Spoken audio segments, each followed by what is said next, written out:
नमस्कार फ्रेंड, आज आपन को कहबी जे कम पैसा रे अगरबत्ती बिजनेस केमती करियो जोड़ा कि आमे बिना मेसिन रे केमिति अगरबत्ती बिजनेस करियो। तो आमे हमको अगरबत्ती बिजनेस करिया पई हेले मेसिन किछि दरकार नै। तो आमे बिना मेसिन रे भी अगरबत्ती बिजनेस करि परिबो। तो सेही विषय रे वीडियोटी शेष जाय आपन देखन आउ चलंतो एबे कहूची जे केमिति आमे कम पैसा बिजनेस स्टार्ट करि परिबा बिना मेसिन। तो आमे जदी बिजनेस अगरबत्ती बिजनेस जदी आमे करिया पई चाहिबा तो ताहले हमको मेसिन रो किछि दरकार नै। आमे भी बड़ आकार रे भी करि परिबा।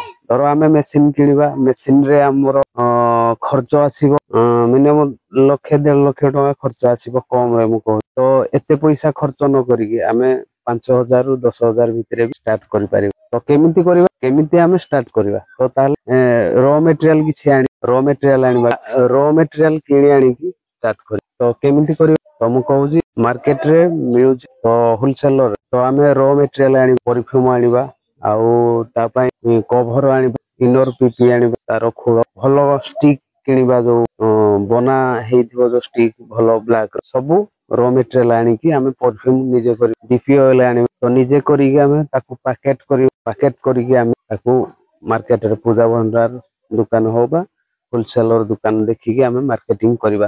तो रिटेलर भी घर घर भी जाइए आमे बुलिकी भी बिक्री करि परिबा। तो ये होची 5,000 रु 10,000 भितरे बिजनेस आमे करि पारि। आउ बिना मेसिन तो मेसिन रो किछि काम न। तो आमे रोस्टिक मिल जाउची तो रोस्टिक आनिबा, रोस्टिक रे आमे करबा एते पैसा हमर इन्वेस्ट भी करिया को हमको पड़िबा। ये हैला कम पैसा रे आमे कर। आउ जो मेसिन आमे आनिबा धरो आज जो माने मेसिन आनी छन्ती जो माने तो से माने कोन करछन्ते ना किछि जाननती ना आमे अगरबत्ती बिजनेस करिबु आउ आमे मेसिन रे पकले खाली अगरबत्ती बिजनेस। तो सेया ना आपण बिना मेसिन रे भी बिजनेस स्टार्ट करि पारि। तो मेसिन पकवा माने हला मैन्युफैक्चर। तो आमे मेसिन जदी पकेकी जदी तयारी करबा तो आमे खाली केवल काठी तयारी ही करि एडा हला मैन्युफैक्चरिंग हे जी बिक्री करबा केमती तो आमे निजे ही बिक्री करबा पड़ो। आपण जदी सेल निजे करि तो हमको तयारी करि बिकिबा पई असुविधा हो। तो सेति पई आपण कम पैसा रे जो माने चाहउछन्ती तो आमे केमती अधिक पैसा न लगाओ कम पैसा रे आरंभ कर। जदी बिजनेस भल लागले तो आपण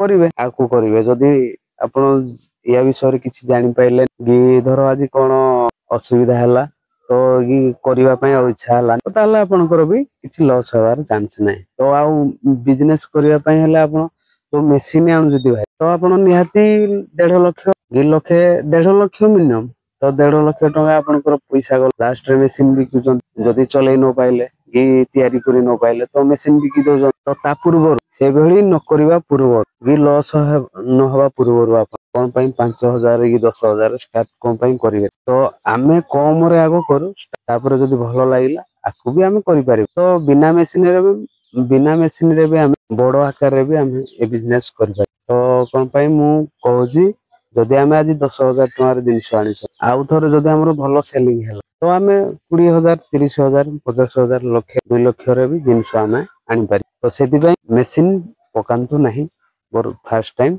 जदी आपण फर्स्ट टाइम मेसिन पकेबे तो ता विषय रे जानना कि केमति तयारी करबे कि केते कोन मिक्स हो केते कोन अठा मिसुजी कोन पानी मिसुजी केते केमति कले भलो हबो। तो सेडा जदी आपण जानि न पारिबे तो आपण चलै पारिबेनी मेसिन भलो मेसिन जदी आपण पाइबेनी तो आपण चलै पारिबेनी कि प्रोडक्शन बाहर करि पारिबेनी डेली 50 किलो 60 किलो तो आपण को असुविधा पड़ी जिवो।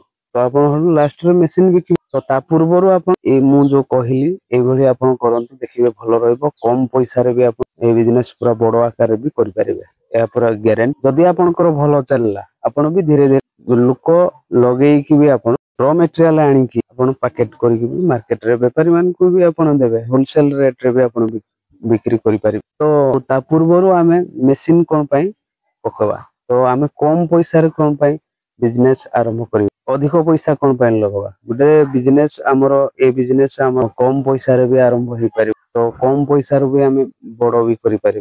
तो हम 5-10 हजार टंका हेले 5,000 बा 10,000 भितरे हेले भी हेइ। तो आमे मेसिन काई पकवा एते पैसा इन्वेस्ट काई करबा लाख कि 1.5 लाख टका आमे इन्वेस्ट कला परे जदी हमरो बंद हेइ जो तो हमको लॉस ही सहबा पड़िबा। तो आपण माने से बुझी विचारी करो खाली मेसिन पकले बिजनेस होबो ता नुहे। तो मु सेति पई कहि देली सतर्क रहल माने सतर्क करे जे आपण बुझी की करन जदी भी करिवे बिजनेस बुझी କି କରନ୍ତୁ ଯେ କୋଉଟା କଲେ ଭଲ ହବ। ତ ମୋ ମତରେ ପୁରା ପ୍ରଥମେ ଆଗ ର ମେଟେରିଆଲ ରେ କାମ କରନ୍ତୁ, ମାନେ ର ଷ୍ଟିକ ଆଣିକି ଆପଣ ପରଫ୍ୟୁମ କରିକି କାମ କରନ୍ତୁ, ପୁରା ବେଟର, ବଢିଆ, ଟେନସନ ଫ୍ରି। ଆଉ ଯଦି ମେସିନ ଆଣିବେ ଫାଷ୍ଟ କି ଆପଣ ଚାନ୍ସ ଅଛି ଯଦି ଆପଣ ଠିକ ସେ ମାନେ ଗ୍ୟାରେଣ୍ଟି ସେମିତି ନାହିଁ ଯେ ଯଦି ଭଲ ମେସିନ ପାଇବେ କି ନାହିଁ, ମୋ ମତରେ ସେଇଟା ଠିକ ନୁହେଁ। ତ ଫାଷ୍ଟରେ ଆଗ କମ ରେ ଆରମ୍ଭ କରନ୍ତୁ, ଭଲ ରହିବ। ସେଥିପାଇଁ ଭିଡିଓ କରିଥିଲି, ଯୋଉମାନେ ଧର ଜାଣିନାହାନ୍ତି ଆଣୁଛନ୍ତି ଭାରି, ଧର ଆଜି ମେସିନ ଆଣିକି ବି ଲାଷ୍ଟରେ ଚଲେଇ ପାରୁନାହାନ୍ତି, ତ ସେଥିପାଇଁ ଭିଡିଓ କରିଥିଲି। ଯଦି ଭିଡିଓ ମୋର ଭଲ ଲାଗେ ଲାଇକ୍ କରିବେ, ସେୟାର କରିବେ, ଆମ ଚ୍ୟାନେଲକୁ ସବସ୍କ୍ରାଇବ କରିବେ। ଆଉ ଅଗରବତୀ ବିଷୟରେ କୋଉ ଭିଡିଓ ଛାଡିବି, କୋଉ ଭିଡିଓ ବନେଇକି ଛାଡିବି, ତ ମତେ କମେଣ୍ଟ ରେ ଜଣାନ୍ତୁ। ଆଉ ଭିଡିଓକୁ ବହୁ ମାତ୍ରାରେ ସେୟାର କର। ରହିଲି, ଜୟ ଜଗନ୍ନାଥ।